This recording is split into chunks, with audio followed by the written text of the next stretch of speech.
TripleBeard.com, and I'm on the Skype line with Jace Hall of the Jace Hall Show. And V, how's it going here, sir? It is going okay. How are you? Oh, I'm in an amazing mood right now because I've been waiting for this interview for a while, and we're going to have a lot of fun with this here. You've been very patient. No problem. I know you're a busy guy because you got some amazing projects like the Jace Hall Show. I would call it a wonderful blend of like Attack of the Show with Curb Your Enthusiasm. I think that's a good way to put it. Yeah, we've been shooting season 4 for a while now, and it's ambitious and it takes a lot of time, but hopefully people will dig it. You know, it's in the end of the day, it's just our silly nonsense trying to entertain. From what I've seen, the teaser trailer for season 4 just blew my mind. Like the thing with Barack Obama, you showed stuff for Street Fighter. You're on the set of It's Always Sunny in Philadelphia. I really cannot wait for the season. So we have some surprises. I think we're always trying to do something new in every season. You know, bring something new to the table. And I think we found a couple of those things. Oh yeah, like your battle with Felicia Day. I actually have some friends. They're huge fans of everything the web. You know, like A Legend of Neil, The Guild, all of that. They are very curious about the feud with Felicia Day you have. Like if it's actually legitimate or if it's from the show. She decided to clown me on my own show, and so ever since then it's on. I think Felicia is great. You know, she's very talented and has certainly been doing a wonderful job with her show, The Guild, but I won't rest until she is totally clowned and dominated and just admits that Jace Hall rules all. So, did you get your baby Jesus doll back yet, or no? What I'm talking about. See, she has leverage over me. She's holding things hostage. It ain't over. Well, if you would have a message for her that you could say in this right here, what would that be? I would say that the next time I see her, she better duck. That's all. All right. That'll make sense in season 4. Oh, I love that. I guess you can almost call that like a little spoiler. An exclusive. Okay. So I tried to get some viewer submitted questions. I have a pretty decent fan base, about 160 people on Facebook. Awesome. That's bigger than mine. Yeah, I actually know because I only got one fan submitted question, and that was from Todd. See, so do it. That's who I have. I have just Todd. Yeah, he wants to know what it is about veal you find so appetizing. Well, actually, the thing that I find really appetizing about veal is when it's put into tacos, and you eat it with Mexican food. That would be my answer. Okay. But yeah, so let's talk about your career, because I mean, you were the CEO and founder of Monolith, and then you went over to Warner Brothers Interactive because they purchased Monolith, correct? Yeah, not in that order. I started a company called Monolith who made games for 10 years at least, or I was a CEO there for 10 years. Then I got asked to come and run Warner Brothers, so I left my company and went to run Warner Brothers Interactive, which at the time was only, 13 people maybe. Over the next sort of year, I started to build that company, and Monolith was doing work for Warner Brothers, and then it started to make sense for Warner Brothers to acquire Monolith. And then, so basically we acquired Monolith and it reported back to me once again. That's a very confusing little trail there. So that's what happened. You guys did some great games though, like the Condemned series, which I'm curious about because don't you guys have some sort of video, like actual television show project or movie project with that? Well, interestingly enough, the Condemned franchise is now in the hands of my new company, HD Films. Ooh. So we're looking at, what are the best ways to sort of tell this story and grow that universe. So there's a bunch of things on the plate potentially for that. And you started HD Films in 2007, right? Well, it existed earlier than that as a corporation, just as a paper corporation. Okay. But once I decided to go into film and television, I just took that and used that as the basis. And so technically it was incorporated in like 2003, something like that. Okay. And let's see here. You also had a huge hand in Chatham. That's an HD Films production. Yes, that is the first, I think it's the first complete movie done inside of the Unreal 3 engine with completely original content. Yeah, with the help of Alex Pardee. I mean, he's an amazing person. I'm a huge fan of Zero Friends, so... Yeah, he's a very talented, creative guy, and, you know, when we ran into him, you know, he had created Chatham, and he said, you know, I have all these other characters from that world, and, you know, I could tell this great story, I have it in my mind, and so we went forth and tried to do it all inside of video game technology. So you can actually see that. Currently, it's on iTunes and it's on thewb.com. It's only been out for maybe 6 or 7 weeks. I was really excited because I'm familiar with Chatham because I like the band they used and I recognized that immediately. And I do have to say, I do agree with you in saying that it does, you know, it is very comparable to the original Toy Story. Like the way it looks great. Yeah, I mean, you know, it's like now that you can do that, I think, you know, more people should aspire to maybe doing some computer animated films that are just for the internet. You can make it work.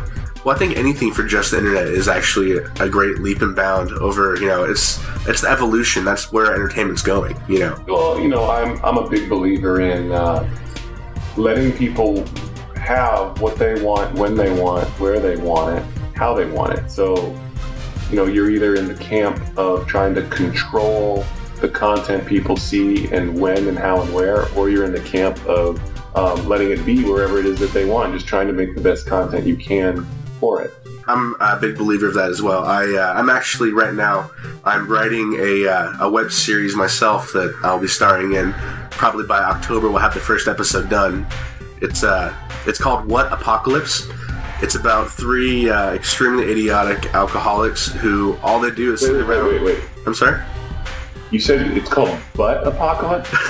Close. What? Is that what you just said? What Apocalypse? Oh, okay. I'm sorry. I thought you guys were doing porn or something. That's stage 2. But it's about 3 alcoholics who are very oblivious to their surroundings for everything except for video games and drinking. And all they do is sit around and talk about how cool a zombie apocalypse would be or about anything sci-fi. And they don't realize there's actually a zombie apocalypse happening. So it's going to be pretty fun. I sense a lot of zombie action in that. Yes, actually, that's where 90% of the budget is making it, you know, look good. Because, you know, I'm a terrible actor. I look too much like Zach Galifianakis, and I'm going to get that a lot, you know, when we start filming. But it's going to be cool. We have some actual actors and actresses in this show, and it's going to be very interesting. That's just all I can say. Because, you know, in Oregon alone, I mean, there are 2 things people enjoy. That's beer and zombies. So we put 2 and 2 together. Sort of like Shaun of the Dead meets The Hangover, I guess you can call it. Yeah. But anyway, so also I've heard stuff about Brothers in Arms as well. Like, what's up with that project? We're in the middle. Well, there's a company that wants to develop a movie around World War II, and I wound up connecting them with Gearbox, because I'm friends with Randy Pitchford and the guys over at Gearbox. I said, you know, maybe this franchise makes a lot of sense to develop a movie, because you could have the Brothers in Arms moniker, but you can have a very specific movie, so you're not retelling a game story. And so they like that idea. And as film development is, you know, the crank turns slowly.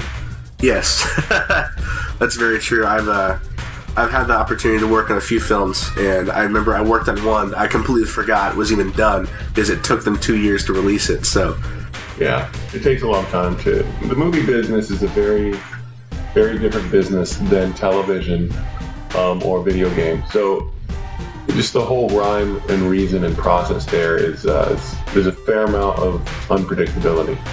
Now, also, I'm just curious about the Duke Nukem Forever thing, because you had access to Duke Nukem Forever ages ago, and everyone was like, this is all fake, you know, because that's never going to be released. And just recently, at PAX, they had a playable demo for that game. So were you just slapping people in the face like, I told you, when that happened, or? Me and Duke have a long history together, and what I can just say is, always bet on Duke. People are going to ask, is it worth the wait? Duke is always worth the wait, is the answer. Yeah. And if you watch season 4 of the Jace Hall Show, you're in for some surprises. That's all I can say. Oh, I'm so excited. I love these little teasers because I'm a huge fan of the show. And speaking of that, when are we going to see the first episode? It's going to be in October. And we're just sort of figuring out whether that's mid-October or the end of October. Some of the things, again, we're doing, look, it's this little internet show, but it aspires to be so much more. So some of the things that we want to do and try to do take a lot of time to pull off. So we just want to give it as much time as it needs for the show to really be as polished as it possibly can be. Well, that's great, because, you also have the wonderful work of Todd Roy behind the camera, which is a big plus, because he's got a fun little history. I interviewed him a few months back, about a month and a half ago, I'd say, and he was a blast. Todd is funny. Todd is, he's sensitive. If I just say he's the cameraman, yeah. That's all he really is. No, I'm just kidding. He's a producer and a director. He produces, directs, edits, co-writes the whole thing on the show. So he's a big part of the show and why it is the way that it is. So I give Todd lots of credit. But man, we get into these arguments when just so you know, if you make the Jace Hall Show, just requires Todd and I to do battle nightly. Yeah, he's also the office streaker, is that correct? He wants to not confirm or deny any streaking. Oh, man. So, of course, you can check out V. The first season is now on DVD, if I'm not mistaken. Yeah, I think that came out. And then we're in the process of shooting season 2 right now up in Vancouver, which is where Todd and I will be going in a couple weeks. Yeah, and so when can we expect to see anything for V? Because you guys have been very tight-lipped about any details of season 2 or when it's going to start. I know a lot of people complain they can't find any info on it online. So do you have anything for the V fans you could say about that? I don't want to overstep the bounds of ABC and Warner Brothers, but I will. This is all I can say is we are making it. People will be pleased. There's been enough time to let the thing really cook, so it's not overly rushed. Some really good thoughts are in it. As you may have heard, Jane Badler from the original V will be making an appearance in the new V. Yes. That's going to be, I think, very interesting for people to see. It's coming. Don't worry, it's coming. Yay! You can also check out the Jace Hall Show at multiple domains. You can watch it on jacehallshow.com. There's some stuff that was on Cracked, right?